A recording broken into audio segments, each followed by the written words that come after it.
The Partner Vice President Quality Assessment process enables the firm to determine how well our client-facing projects are meeting the firm's high standards of quality.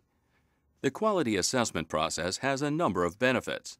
It provides leadership with a high-level snapshot of performance, highlights quality-related trends and developments, and empowers Booz Allen leadership to communicate with the client about problems we have faced and how we solve them. During the quality risk assessment, the Quality Office works with leadership to determine the metrics and level of detail necessary to assess a particular project or program. It's at this point in the process that the objective criteria are used to determine if the project will undergo the Partner Vice President assessment. The CSOs and the Quality Committee nominate projects to undergo the Partner Vice President assessment. Any number of metrics can be used to determine which projects are nominated and in what time frame the assessments will happen. Projects that aren't selected will be kept in the assessment pool and remain eligible for assessment at a later date.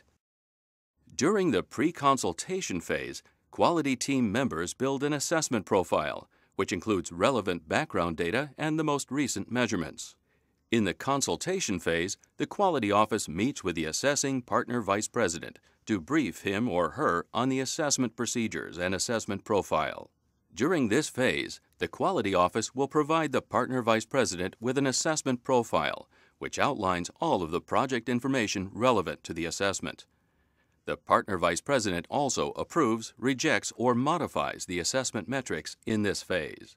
The Partner Vice President will use all of the information gathered in the previous steps to conduct the quality assessment.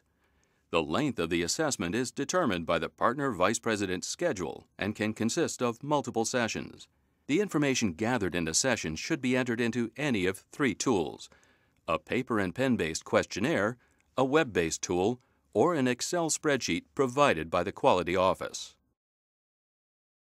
If the assessor uses a pen and paper tool or the Excel spreadsheet, the Quality Office manually incorporates the data into the database. After the assessment and after the data has been entered into the tool, the Quality Office will meet with the Partner Vice President to discuss the results of the assessment.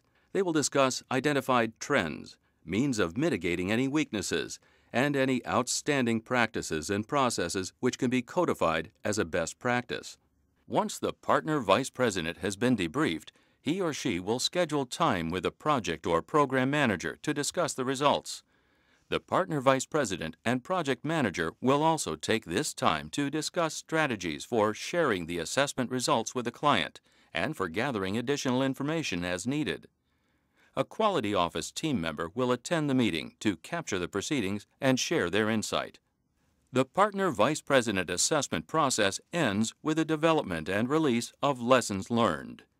The lessons learned serve the purpose of documenting the proven best practices and weakness mitigation strategies identified in the Partner Vice President quality assessment.